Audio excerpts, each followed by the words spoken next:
Hello dear students, welcome back to my channel Concepts and Compounds. In this video, we will continue our class 12th chemistry chapter alcohol, phenol और ether, है ना। Last video में हम लोगों ने preparation वगैरह पढ़ लिया था। वहाँ पे हमने preparation of alcohol, preparation of phenol and the structure of methanol, then आपका फिनॉल एंड ईथर, ये सब डिस्कस कर लिया था। तो आज हम लोग करेंगे फिजिकल प्रॉपर्टीज। तो पहले हम लोग देखेंगे फिजिकल प्रॉपर्टीज क्या क्या है, बॉइलिंग पॉइंट, सॉल्युबिलिटी, ये सारी चीजें देखेंगे। देन हम लोग केमिकल प्रॉपर्टीज पे शिफ्ट करेंगे। So first physical properties are boiling point. ठीक है, तो बॉइलिंग पॉइंट कैसे अफेक्टेड होता है? तो अल्कोहल और फिनॉल दोनों केस में, अल्कोहल और फिनॉल में दोनों केसेस में अगर number of carbon atoms increase हो रहा है, नंबर ऑफ कार्बन एटम अगर इंक्रीज होगा तो हमारा जो बॉइलिंग पॉइंट है वो भी क्या होगा? इंक्रीज होगा। Clear? If the boiling point or if the number of carbon atom is increasing, then the boiling point also increases. Okay, for example, if we consider an example like this: CH3, CH2, CH2OH and CH3, CH2OH। तो अगर इस case में आप consider करो कि किसका boiling point ज्यादा होगा, तो यहाँ पे देखोगे आप, इसमें 4 कार्बन एटम्स है और यहाँ पे 1 2 3, यहाँ पे कितने कार्बन है? 3 कार्बन एटम्स है। तो ज्यादा नंबर ऑफ कार्बन किसमें है? इस कंपाउंड में है।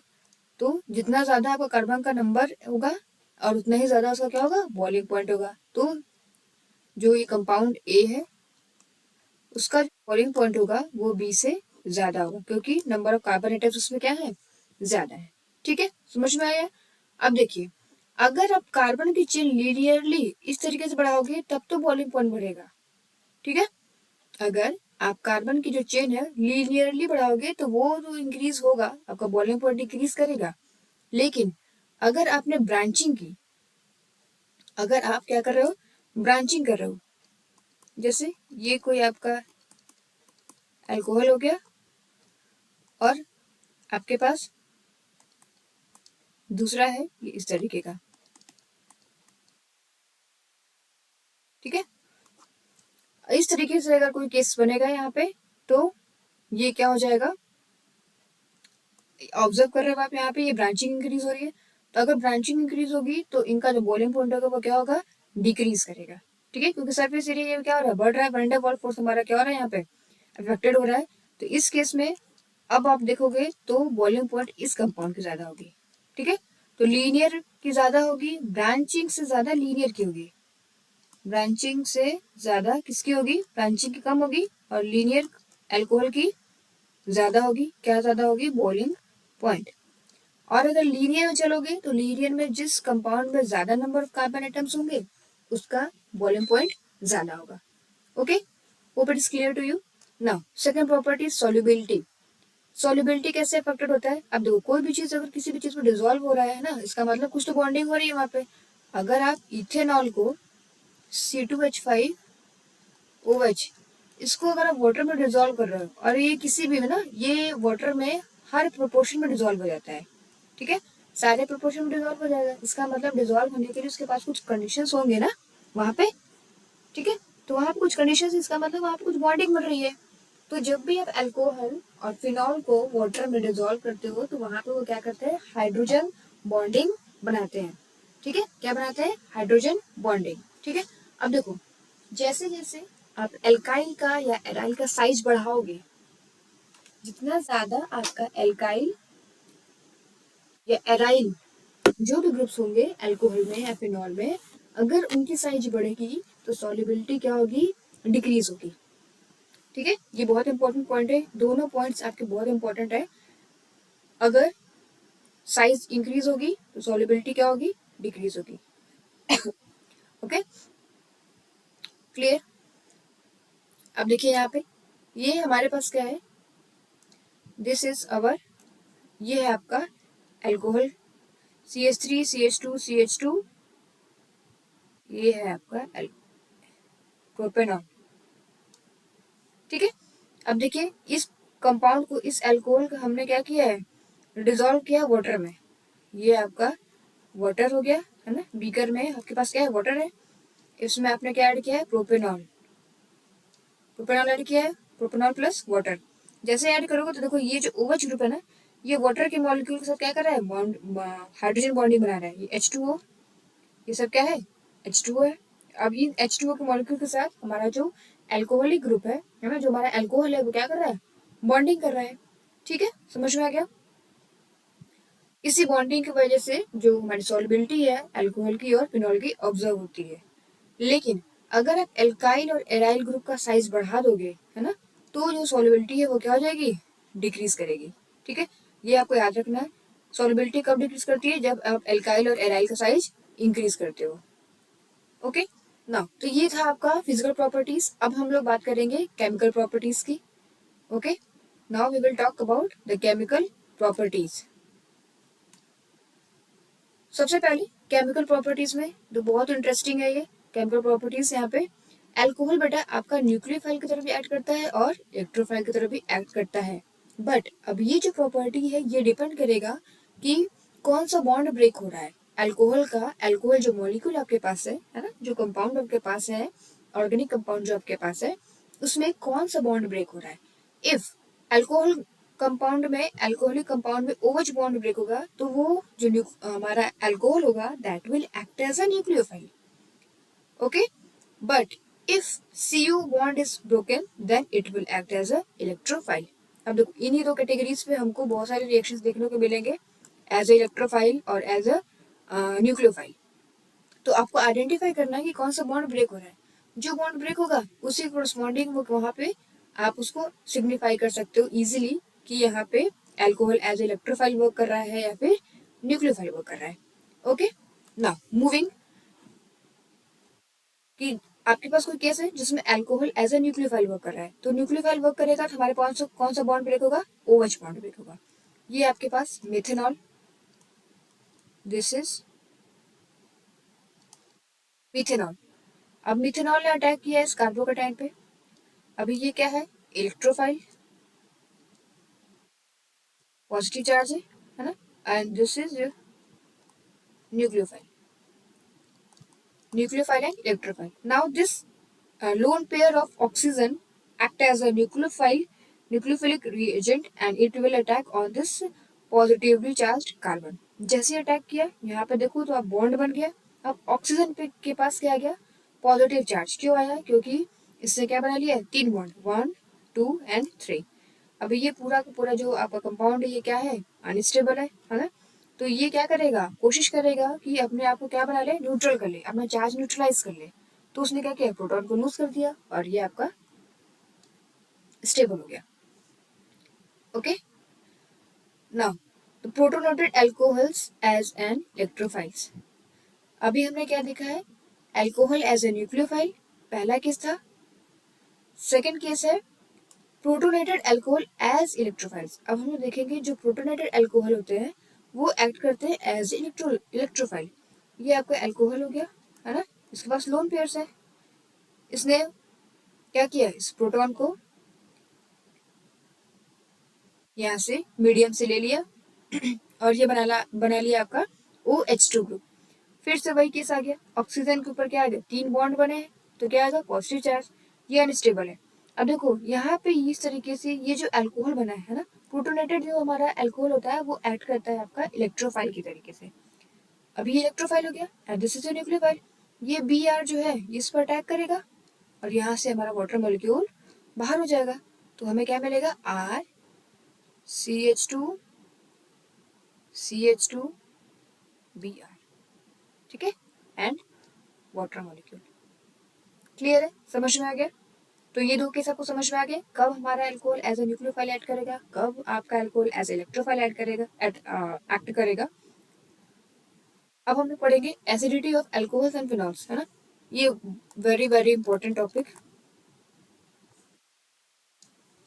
फर्स्ट अब हम लोग को क्या करना है, एसिडिटी चेक करनी है ना, अल्कोहल की, फिनॉल की, कौन ज्यादा एसिडिक है, कौन कम है, क्या रीजन है, उसके पास ऐसी कौन सी कैरेक्टरिस्टिक प्रॉपर्टी है जिसकी वजह से एसिडिटी शो कर रहा है ना, एसिडिक कैरेक्टर शो कर रहा है।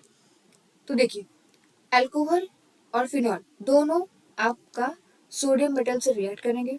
तो अल्कोहल जब रिएक्ट करेगा तो ये बनाएगा आपका सोडियम एल्कोक्साइड।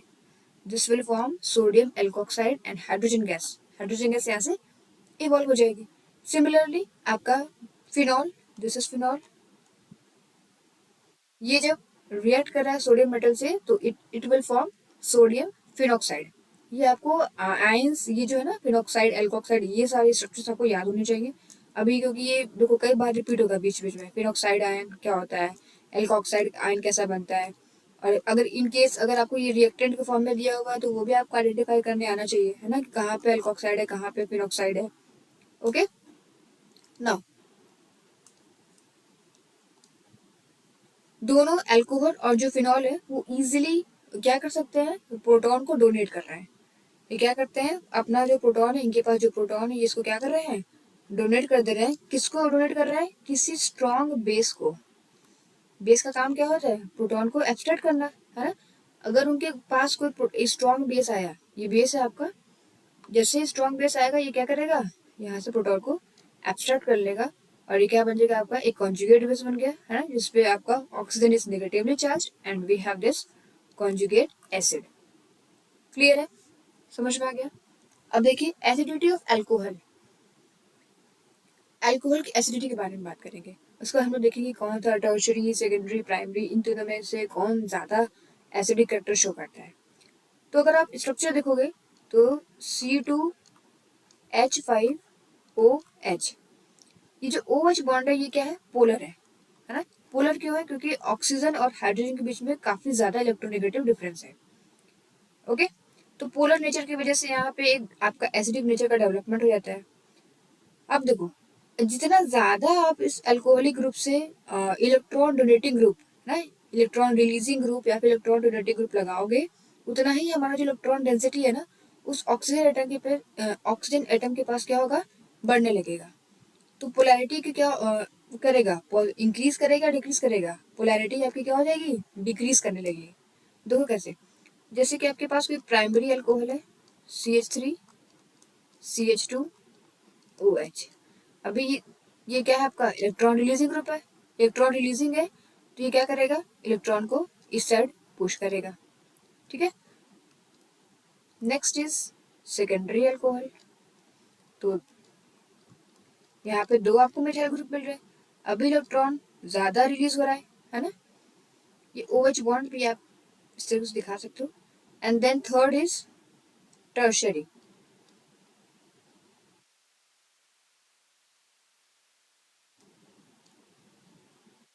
CHOH। अब यहाँ पे आप देखो इलेक्ट्रॉन की डेंसिटी ज्यादा शिफ्ट हो रही है। ठीक है, तो ये इलेक्ट्रॉन रिलीजिंग ग्रुप जितने भी हैं ये क्या कर रहे हैं, इलेक्ट्रॉन का डेंसिटी है वो इधर शिफ्ट कर रहा है ना, ये भी इधर शिफ्ट हो रहा है, इधर भी इधर शिफ्ट हो रहा है। तो जो बॉन्ड का जो पोलर नेचर था पहले, है ना, जो ऑक्सीजन और हाइड्रोजन के बीच में जो बॉन्ड है, इनका जो पोलर नेचर था, अभी वो क्या करेगा, डिक्रीज होने लगेगा। अगर पोलैरिटी, जो पोलर नेचर है OH बॉन्ड की, if the polar character decreases, तो प्रोटॉन को वहां से रिलीज करने की जो एबिलिटी होगी ना, प्रोटॉन को रिलीज करने की जो एबिलिटी होगी वो भी क्या हो जाएगी, कम हो जाएगी। और अगर ऐसा होगा तो एसिडिक कैरेक्टर भी क्या होगा, कम होगा। समझ में आया। आपके पास primary alcohol, secondary alcohol, tertiary alcohol. अब इन तीनों में आपके पास इलेक्ट्रॉन रिलीजिंग ग्रुप लगे हुए हैं। जितना ज्यादा रिलीजिंग ग्रुप लगा रहेगा उतना ही हमारा जो पोलर कैरेक्टर था किसका, OH बॉन्ड का, है ना, वो क्या होगा, डिक्रीज होगा। क्यों डिक्रीज हो रहा है, क्योंकि ये क्या कर रहा है, इलेक्ट्रॉन डेंसिटी को बढ़ा रहा है ना। इलेक्ट्रॉन डेंसिटी जैसे बढ़ाएंगे तो बीच में जो पोलैरिटी था वो डिक्रीज होने लगेगा।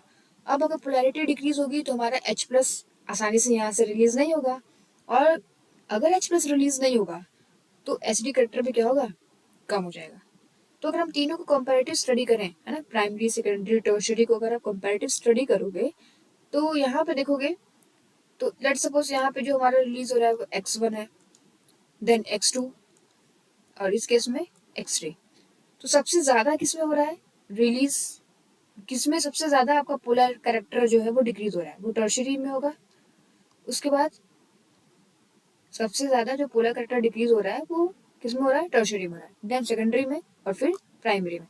तो अगर हम लोग ऑर्डर लगाएं एसिडिक कैरेक्टर का तो ऑर्डर क्या हो जाएगा, प्राइमरी, सेकेंडरी, टर्शरी। क्यों हो रहा है, क्योंकि इसके पास सिर्फ एक ही हमारा रिलीजिंग ग्रुप था, यहाँ पे 2 रिलीजिंग ग्रुप थे और यहाँ पे 3 रिलीजिंग ग्रुप। जितना ज्यादा रिलीजिंग ग्रुप उतना ही कम क्या होगा, एसिडिक कैरेक्टर।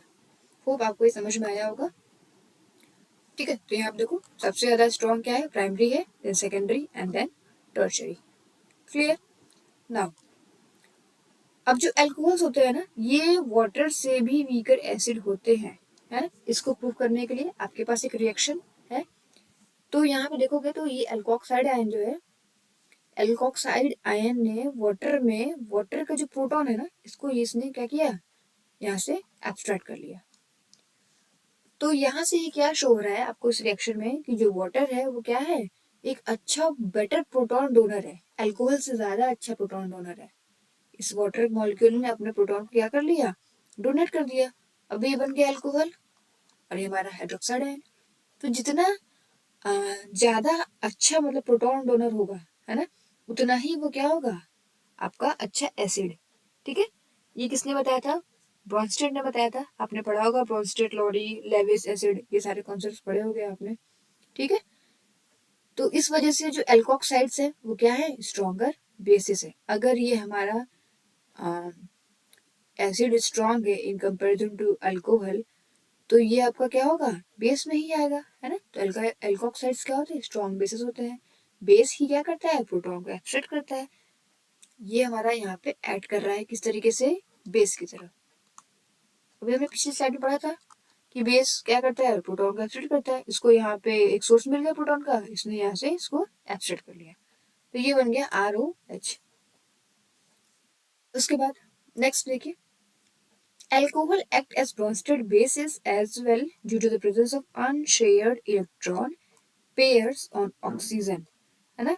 तो अल्कोहल के पास जो हमारा OH ग्रुप है ना, फंक्शनल ग्रुप, इसके पास क्या है, लोन पेयर्स है ना।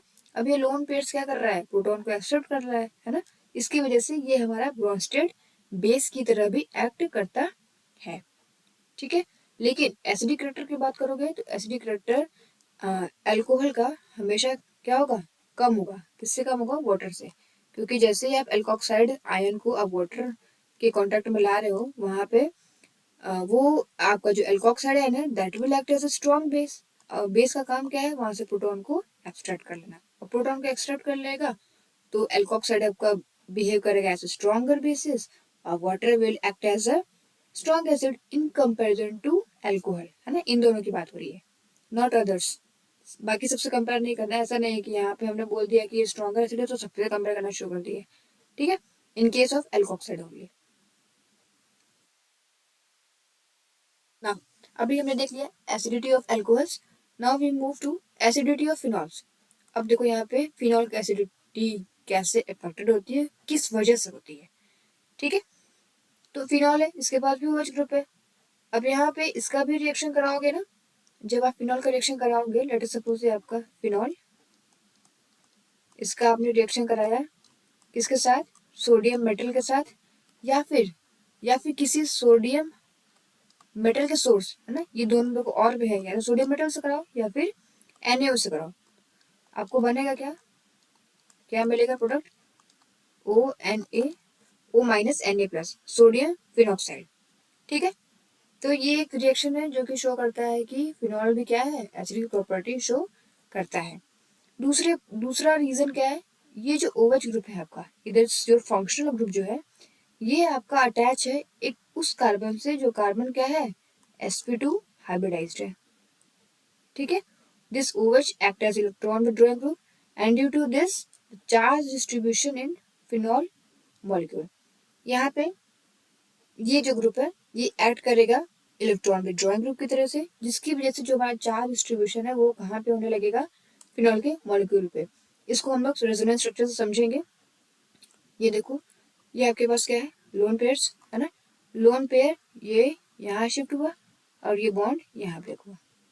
ठीक है, अभी ये बॉन्ड इधर जाएगा तो ये यहाँ पे आ जाएगा, नेगेटिव चार्ज यहाँ पे आ गया। देन ये बॉन्ड यहाँ शिफ्ट होगा तो ये आपका इधर आ गया। ठीक है, समझ में आ रहा है? फिर लास्टली ये बॉन्ड यहाँ आ गया, ये बॉन्ड ये न्यूट्रलाइज हो गया, आपको फिर से वैसे मिल गया। तो ये देख रहे हो आप कि जो फिनॉल है वो क्या है, स्ट्रॉन्गर एसिड्स है देन एल्कोहल एंड वाटर। तो अगर हम एक सीक्वेंस लगाएं, सीक्वेंस लगाओगे तो फिनॉल सबसे ज्यादा एसिडिक, देन आपका वाटर, देन आपका एल्कोहल, है ना। ये बहुत इंपॉर्टेंट सीरीज है, इससे आपको मॉलिक्यूल्स के फॉर्म से भी क्वेश्चन पूछा जा सकता है ना। यहाँ पे आपको एक फिनॉल बना कर दे दिया है, देन वाटर दे दिया और कोई एक अल्कोहल दे दिया है, प्रोपेनॉल, इथेनॉल, ब्यूटेनॉल। तो पूछेगा कि अरेंज करिए इस ऑर्डर को इंक्रीजिंग और डिक्रीजिंग में, तो सबसे ज्यादा किसका है, फिनॉल का है। उसके बाद अभी हमने पिछले स्लाइड में देखा है कि जो हमारा अल्कोहल है वो वीकर एसिड है, किससे, वाटर से, है ना। तो आपका टॉप में क्या आ जाएगा, phenol, then water and then alcohol. Okay, clear.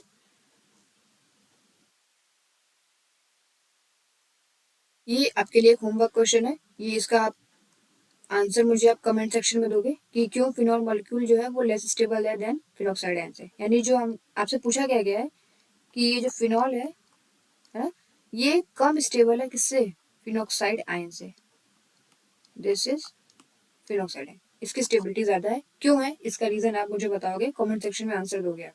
ठीक है, आई होप कि आप उसका आंसर मुझे दोगे और साथ साथ नोट्स भी बनाते चलो। Now next reaction is esterification. Esterification क्या होता है, ईस्टर का फॉर्मेशन करना है हमें, है ना। अब देखो ईस्टर कैसे कैसे बन सकता है, जब कोई अल्कोहल या फिर फिनॉल रिएक्ट करेगा कार्बोक्सिलिक एसिड के साथ, या फिर एसिड क्लोराइड के साथ, या फिर कोई एसिड एनहाइड्राइड के साथ। इन तीनों में से किसी के साथ भी जब हमारा अल्कोहल या फिनॉल रिएक्ट करेगा, then it will form what, it will form esters. This is your alcohol. अभी ये अल्कोहल रिएक्ट कर रहा है एसिड के साथ, है ना। तो ये क्या बना लिया है यहाँ पे, ईस्टर। ये आपने रिएक्शन पढ़ा होगा अपने क्लास 10th में भी, एस्टरिफिकेशन, जो हम लोग एक टेस्ट पे पढ़ते हैं वहाँ पे। ठीक है, फॉर एग्जाम्पल ये आपका मेथनॉल है, ये रिएक्शन किया एसिटिक एसिड के साथ, तो ये बन गया आपका ईस्टर। दिस इज फिनॉल, ये आपका, this is acid chloride, acid chlorides, ये है आपका एसिड क्लोराइड्स। देन ये एसिड क्लोराइड जो है ये आपका क्या बना रहा है, ईस्टर बना रहा है। तो कभी भी अल्कोहल हो, फिनॉल हो, अगर वो रिएक्शन कर रहा है कार्बोक्सिलिक एसिड के साथ, एसिड क्लोराइड के साथ, या फिर कोई एसिड एनहाइड्राइड के साथ, तो वो हमेशा क्या बनाएगा, ईस्टर ही बनाएगा। ओके, ये देखो आपका प्रीवियस ईयर में क्वेश्चन आया हुआ है कि कन्वर्ट करना है आपको सैलिसिलिक एसिड को एस्पिरिन में। ठीक है, आपको कन्वर्ट करना है सैलिसिलिक एसिड टू एस्पिरिन। तो पहले तो देखो एस्पिरिन का, एस्पिरिन हम लोग और क्या बोलते हैं, it is also known as acetyl salicylic acid, acetyl salicylic acid. ठीक है, यानी कि हम लोग को सैलिसिलिक एसिड से क्या बनाना है, एसिटल सैलिसिलिक एसिड, जिसको हम लोग क्या बोलते हैं, एस्पिरिन भी बोलते हैं, है ना। ये आपके प्रीवियस ईयर में आया हुआ, कन्वर्जन में आया हुआ है। तो हमने क्या लिया, सैलिसिलिक एसिड। ठीक है, अब हम लोग क्या करेंगे, इसको ट्रीट करेंगे एनहाइड्राइड से, और फिर एसिडिक मीडियम में उसका हाइड्रोलिसिस करोगे तो ये आपका बन जाएगा एस्पिरिन। ये रिएक्शन आपको याद करना पड़ेगा। ठीक है, ये हो सकता है कि आने वाले क्वेश्चन पेपर में क्वेश्चन पुटअप हो सकता है। Now next is our reaction involving cleavage of CO bond in alcohols. अब हम लोग देखेंगे कुछ रिएक्शंस जिसमें आप यहाँ पे ऑब्जर्व करोगे कि कार्बन ऑक्सीजन बॉन्ड ब्रेक हो रहा है। अभी तक जो हम लोगों ने पढ़ा ना, वहाँ पे क्या हो रहा था, ऑक्सीजन और हाइड्रोजन का बॉन्ड ब्रेक हो रहा था। नाउ अब under this category we will study the reaction involving cleavage of carbon and oxygen bond in alcohols. Okay, तो इसमें सबसे पहला रिएक्शन क्या है, रिएक्शन विथ हाइड्रोजन हैलाइड्स, है ना। अब यहीं से एक टेस्ट भी आता है आपका, ल्यूकास टेस्ट, जो कि आपके एग्जाम में कभी कभी डिस्टिंग्विश के फॉर्म में पूछ सकता है, पूछा भी हुआ है काफी।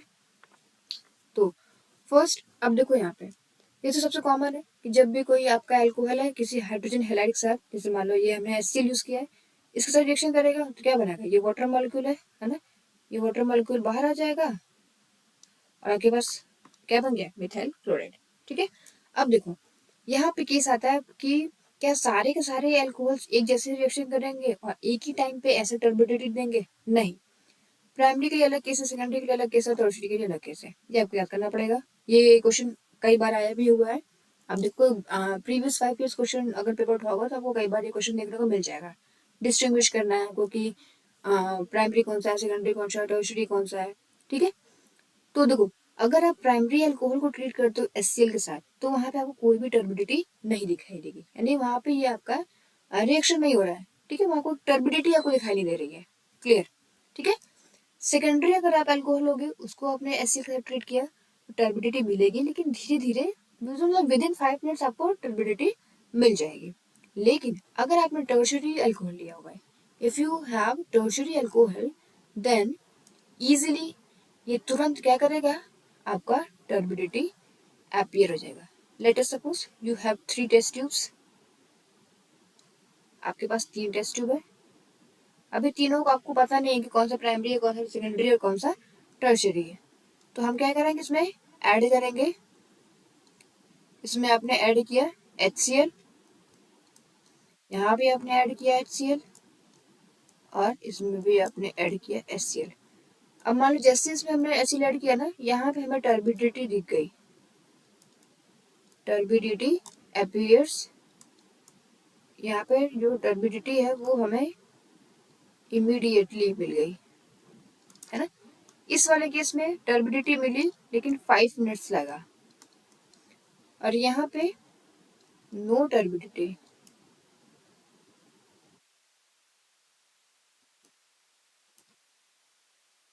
ठीक है, तो देखो अभी हमने क्या पढ़ा है, जो प्राइमरी होगा वहां पे कोई टर्बिडिटी नहीं आएगा। इसका मतलब कि यहाँ पे जो है वो क्या मिला हमें, प्राइमरी अल्कोहल। तुरंत टर्बिडिटी मिल रहा है, that is your tertiary alcohol. और जहाँ पे विद इन 5 मिनट्स है ना, 5 मिनट लग रहा है, तो ये आपका हो जाएगा सेकेंडरी अल्कोहल। क्लियर है? आप आइडेंटिफाई कर लोगे, समझ में आ गया। इसी को हम लोग बोलते हैं ल्यूकास टेस्ट। ल्यूकास टेस्ट का हम लोग टेस्ट करते हैं, मतलब यूज करते हैं to distinguish alcohols, primary, secondary and tertiary.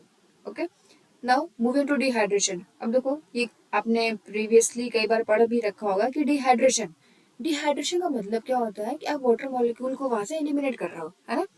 तो अल्कोहल्स भी क्या होते हैं, डिहाइड्रेट होते हैं और क्या बनाते हैं, एल्कीन बनाते हैं। ठीक है, ये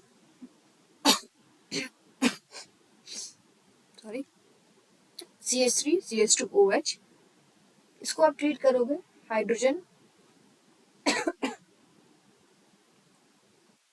इसको आपने ट्रीट किया है H+, यानी एसिडिक मीडियम है। एसिडिक मतलब यहाँ पे हम लोग क्या यूज करेंगे, H2SO4। ठीक है, यहाँ पे हमने क्या यूज किया है, सल्फ्यूरिक एसिड।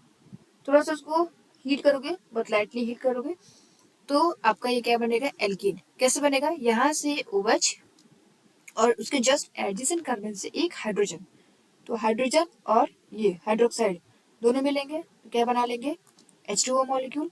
और ये क्या बनेगा आपका, CH2 डबल बॉन्ड CH2, ये है आपका एल्कीन। ओके, और सेकेंडरी और टर्शियरी अल्कोहल अगर आप लेते हो तो वो आपका डिहाइड्रेट होगा, लेकिन माइल्डर कंडीशंस में होगा। तो सबसे फास्टर जो होगा वो किस में होगा, टर्शियरी में, then secondary and then primary. तो यानी ये आपका मतलब नॉर्मल कम टेम्परेचर पे भी डिहाइड्रेट हो जाएगा, ये थोड़ा सा उससे ज्यादा और ये सबसे ज्यादा। ठीक है, क्लियर। अब हम लोग देखेंगे मैकेनिज्म ऑफ डिहाइड्रेशन। मैकेनिज्म क्या है डिहाइड्रेशन का। ठीक है, तो पहले बनेगा हमारा क्या, प्रोटोनेटेड अल्कोहल। तो इसके लिए अभी हमने मीडियम क्या यूज किया है, एसिडिक, यानी कि हमारे मीडियम में क्या प्रेजेंट है, H+ आयंस। वो क्या करेंगे,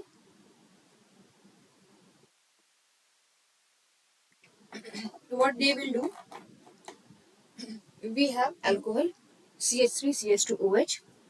अभी ये क्या करेगा, इसके पास लोन पेयर है, ये इस प्रोटॉन को ले लिया, है ना, तो बना लिया क्या, प्रोटोनेटेड अल्कोहल। अब प्रोटोनेटेड अल्कोहल किस तरीके से ऐड करता है, अभी हमने पढ़ा है, प्रोटोनेटेड अल्कोहल जो है वो आपका एज इलेक्ट्रोफाइल ऐड करता है, और ये क्या है, अनस्टेबल भी होता है। अनस्टेबल है तो ये अपने आप को स्टेबल करने के लिए वाटर मॉलिक्यूल के यहाँ से एलिमिनेट कर दिया।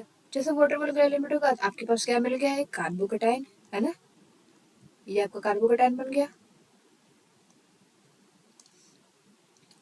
कार्बोकेटाइन जैसे बना, इसने अपने आप को रीअरेंज कर लिया, यानी यहाँ जो प्रोटॉन था ना, ये CH2 और ये H, प्रोटॉन का शिफ्ट हुआ और ये बन गया आपका एल्कीन। ओके, समझ में आ गया?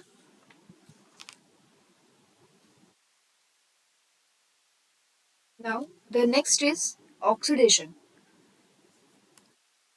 देखो ऑक्सीडेशन बहुत इंपॉर्टेंट है, ये भी कब किसका ऑक्सीडेशन पूछा है ना, किस केस में पूछा है, ये आपको याद होना चाहिए। अल्कोहल का जब भी आप ऑक्सीडेशन कराओगे, ठीक है, अल्कोहल ऑक्सीडेशन कराओगे तो क्या बनेगा, एल्डिहाइड। फर्दर ऑक्सीडाइज कराओगे तो क्या बनेगा, कार्बोक्सिलिक एसिड। लेकिन अगर आप कोई स्ट्रॉन्ग ऑक्सीडाइजिंग एजेंट यूज करते हो, if you use any strong oxidising agent, तो वो क्या होगा, वहां पे डायरेक्टली किसमें कन्वर्ट हो जाएगा, एसिड में। Okay, if you use milder oxidizing agent, then it will firstly convert to aldehyde, then to acid। समझ में आ गया? अब देखिए क्या क्या ऑक्सीडाइजिंग एजेंट हम लोग यूज करते हैं यहाँ पे। पहला है आपका acidified KMnO4, then chromium trioxide, PCC, copper, है ना, कॉपर का भी एक पर्टिकुलर टेम्परेचर है, ये भी आप, मैं एग्जांपल के साथ समझाऊंगी इसको। तो रिएजेंट याद हो गया आपको, KMnO4, CrO3, देन PCC और फिर कॉपर एट 573 डिग्री सेल्सियस। तो अल्कोहल से एल्डिहाइड, एल्डिहाइड से कार्बोक्सिलिक एसिड।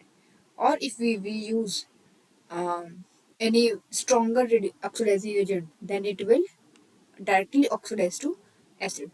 ओके, तो यहाँ आप देखोगे प्राइमरी अल्कोहल है हमारे पास, है ना, उसको हमने एक ऑक्सीडाइजिंग एजेंट यूज किया तो किस में कन्वर्ट हो गया, एल्डिहाइड में। ये आपका alcohol and this is aldehyde. ठीक है, अब देखो सेकेंडरी अल्कोहल है, सेकेंडरी अल्कोहल को हमने यहाँ पे ऑक्सीडाइज किया तो ये बन गया आपका कीटोन। तो डिफरेंस समझ में आया यहाँ पे? अगर आप देखोगे तो प्राइमरी को हमने किया तो क्या बना, एल्डिहाइड, और अगर आप सेकेंडरी को करोगे तो क्या बनाएगा, कीटोन। ये आपका है कीटोन। टर्शियरी कोई ऑक्सीडेशन रिएक्शन शो नहीं करेगा, टर्शियरी कोई भी ऑक्सीडेशन रिएक्शन शो नहीं करेगा। Tertiary alcohol do not undergo oxidation reaction. Primary और सेकेंडरी जाएगा, जिसमें प्राइमरी जो है वो बनाएगा आपका aldehyde and secondary will form ketone. Okay, अब यहाँ पे हम देखते हैं कॉपर का केस है। तो कॉपर के केस में देखोगे तो प्राइमरी सेकेंडरी तक तो ठीक है, प्राइमरी का हमने किया तो एल्डिहाइड बना, सेकेंडरी का किया तो कीटोन बना। अब यहाँ पे आपका आता है टर्शियरी अल्कोहल, है ना। नॉर्मली हम लोग CrO3 KMnO4 यूज करेंगे तो वो रिएक्शन शो नहीं हो करेगा, है ना, वो ऑक्सीडेशन शो नहीं करेगा। ये क्या आ रहा है यहाँ पे, एलिमिनेशन हो रहा है। एलिमिनेशन कैसे हो रहा है बेटा, ये OH ग्रुप और जिस कार्बन से ये OH लगा हुआ है उस पे जो हमारा एल्काइल ग्रुप है उससे उसने क्या किया, एक प्रोटॉन निकाल लिया। तो लेट अस सपोज ये OH और यहाँ से हमने एक हाइड्रोजन निकाल दिया, तो हमारे पास H और क्या बन गया, OH माइनस। ये दोनों मिलकर क्या बना लेंगे, वाटर मॉलिक्यूल बना लेंगे, है ना। वाटर मॉलिक्यूल निकल गया, हमारे पास बचे क्या, CH3 C CH3 double bond CH2। Okay, तो ऑक्सीडेशन प्राइमरी का एल्डिहाइड में, सेकेंडरी का कीटोन में। टर्शियरी जो है वो ऑक्सीडेशन शो करेगा, लेकिन प्राइमरी सेकेंडरी का तो कॉमन है, यहाँ पे टर्शियरी है वो आपका क्या करेगा, डिहाइड्रेशन शो करेगा। Okay, clear? तो आज हम लोग इस वीडियो को यहीं पे स्टॉप करते हैं। इसमें हमने रिएक्शंस पढ़ लिए सारे एल्कोहल्स के। नेक्स्ट वीडियो में हम लोग कवर करेंगे रिएक्शंस ऑफ फिनॉल। ओके, और साथ साथ आप नोट्स बनाते चलो और इसी नोट्स को आप बार बार रिवाइज करोगे तो आपका सब कुछ क्लियर हो जाएगा। Thank you for watching.